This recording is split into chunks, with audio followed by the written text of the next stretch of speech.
Hi everyone, Ashley here with A-ZHealing, and a little reminder to just breathe. Keep being the beautiful you. You're always right where you need to be. And if you can't handle the weight of the world, give it back to Mother Nature. She can handle it for us. I have had the beautiful honor today of self-care and self-love, being present with thyself a little bit, and doing some reading in this fabulous book that I'm almost done with, Volume 2, The Ancient Secret of the Flower of Life. If you haven't checked it out or feel called, maybe it's time. But there is a beautiful description in this book that I wanted to share with everybody. Maybe it will help you along your journey of rediscovering yourself and understanding maybe a little bit. So in this beautiful book by well, I'm not even going to try and pronounce his name right now because I'm going to get it all wrong. But he gives a description that was given to him of the three spirits, kind of, that all of us embody, if you choose to believe so or not. You do you, boo. But I'll read a little bit of it, and I hope you enjoy. Maybe it gives you a little bit of insight. Here we go. What I have found, and it has been found by almost all native tribes in the world, is that we have this higher aspect within us. If we can make the connection with conscious communication, we then get clear guidance from within us about how to move moment by moment in life. The movements become filled with grace and power, with little or no effort. This guidance comes from only you, and it cares about you in the same way you care about yourself. And it's guidance that you could never figure out or understand from the third dimensional level. A side note: superimposed over the levels of life and the higher selves is what many people call the spiritual hierarchy. The spiritual hierarchy is composed of beings who have been given responsibility for organizing and running the government of the universe. The spiritual hierarchy is interwoven with our higher selves and is not directly related to us. Just because you connect with your higher self does not mean that you have connected with the spiritual hierarchy. I bring this subject up only as a reference to answer the question before it is asked.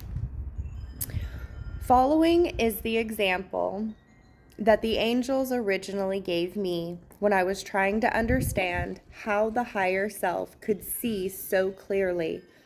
Suppose you were rowing down a river in a canoe.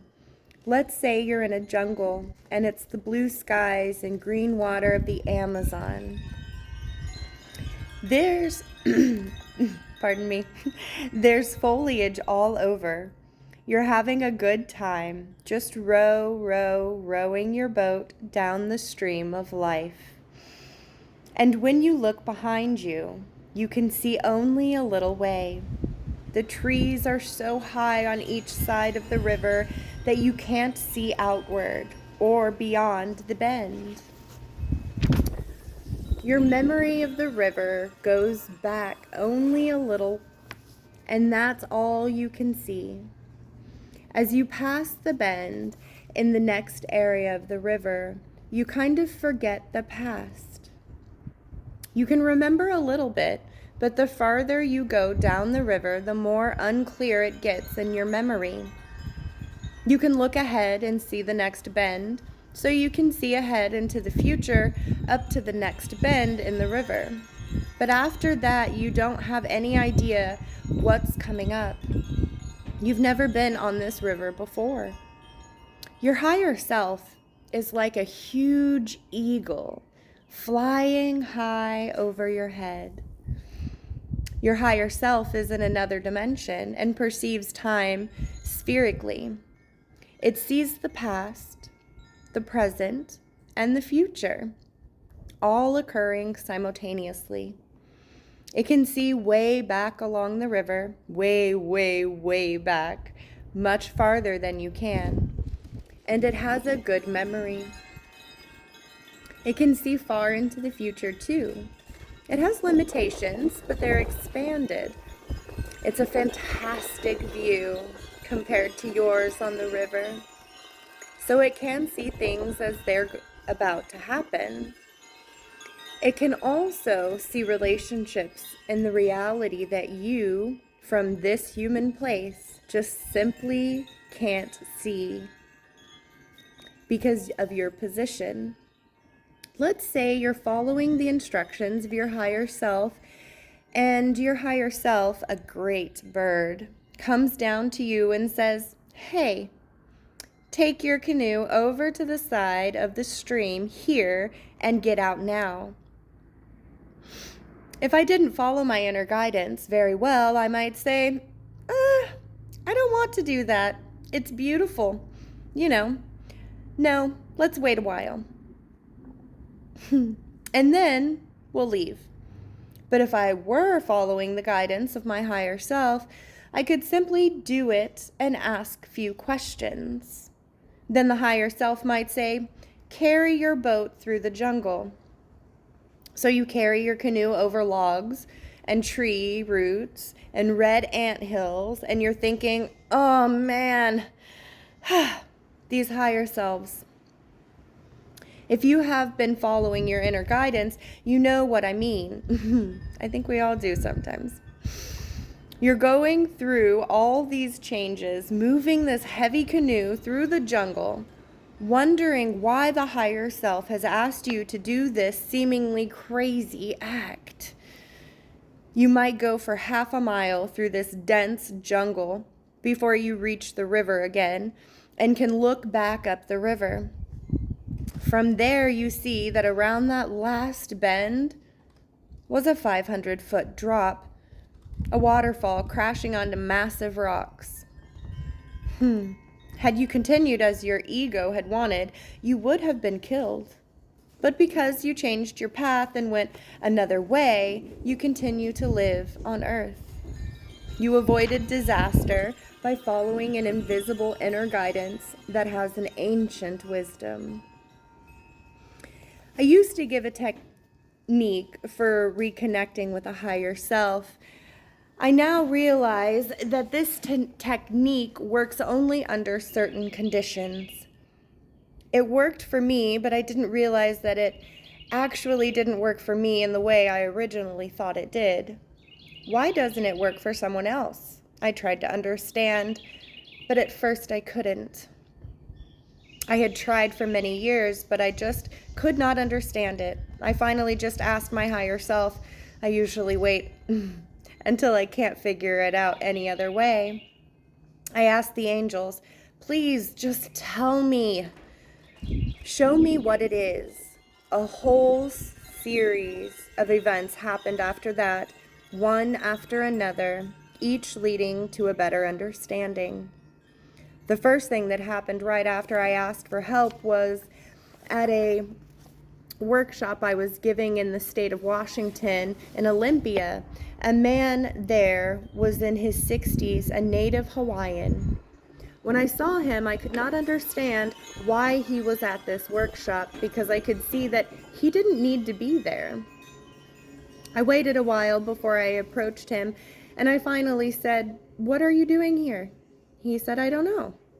"Oh, okay. Neither one of us knows why you're here," so I went back to teaching and waited a long time. A couple of days later, I was talking with him and said, "What do you do?" He said that he was a kahuna from Hawaii. "What do you teach?" He said, "I teach only one thing, and that's how to connect with the higher self." Oh, so when it came time for me to talk about the higher self at the workshop, I said, "Just a minute." I sat down in the audience after asking the kahuna from Hawaii to talk about the higher self. He talked for an hour and a half to 2 hours about connecting to the higher self from a Huna point of view. It was perfect for me. This talk changed my understanding. From the way I had understood it through my experience, there was me and there was the higher self, because that's what my life seemed to tell me. But the Kuna made it clear that we are divided into 3 parts: the higher self, the middle self, and the lower self. I should have known, since everything is broken into thirds. Since that time with the Kahuna, I have had many experiences that have made the following clear. If we are the middle self in our duality consciousness, then what are the other 2 selves, the higher and the lower selves? We will slowly explain who and what they are, but it is most important to understand that one cannot reach or connect with the higher self until one has first reached and connected with the lower self. Spirit must first move downward before it can reach to the heavens. This teaching has been verified in so many ways in my life, so we will begin by explaining what the lower self is. Let me know what you guys think. Maybe that will help you. I hope it does. And if it doesn't, that's okay too. If you enjoyed this reading, let me know. Maybe next I'll share what the lower self is for those who are interested to hear. Have a great day, everyone. Thank you for being the beautiful you. Love you. Bye.